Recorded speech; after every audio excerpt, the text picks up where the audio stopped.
વડોદરા શહેરમાં માંડવી 4 દરવાજાથી લઈને કહી શકાય કે મંગળ બજાર લાલકોટ સુધી જે એરિયા છે જે ટ્રાફિક જામના દ્રશ્યો ખૂબ જ સર્જાય છે।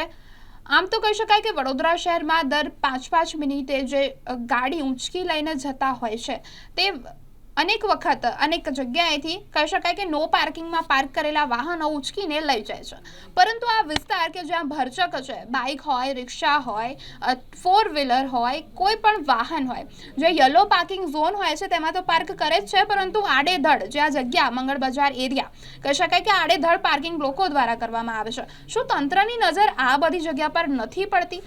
એમના પર કાર્યવાહી કેમ નથી કરવામાં આવતી? કેમ તેઓનો મેમો નથી ફાળવામાં આવતો? કેમ તેઓને દંડ નથી ફટકારવામાં આવતો? અને કેમ તેમના જે વાહનો છે જે નો પાર્કિંગમાં હોય છે છતાં પણ નથી લઈ જવામાં આવતા?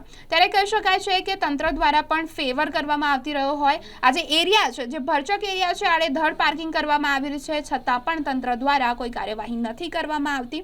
ત્યારે ઉલ્લેખનીય છે કે પોલીસ તંત્ર દ્વારા કાર્યવાહી કરવામાં આવે છે કે નહીં, કારણ કે અનેક જગ્યાએ આપણે જોયું છે કે અમુક જે વિસ્તાર છે તેમાંથી તો દર 5-5 મિનિટે વાહનો ઉંચકીને લઈ જવામાં આવે છે, કારણ કે નો પાર્કિંગમાં પાર્ક કરેલા હોય છે। તો આ જે એરિયા છે, મંગળ બજાર છે, માંડવી 4 દરવાજા છે, આ બધામાં તમે જોશો ને તો કહી શકાય છે કે નો પાર્કિંગમાં તો પાર્ક કરેલા જ હોય છે, આડેધડ પાર્કિંગ કરેલું હોય છે। ત્યારે તંત્ર આવા બધા જે એરિયા છે તેમાં જો પાર્કિંગ કરવામાં આવી રહ્યું છે આડેધડ, તેના પર કાર્યવાહી કરશે કે નહીં?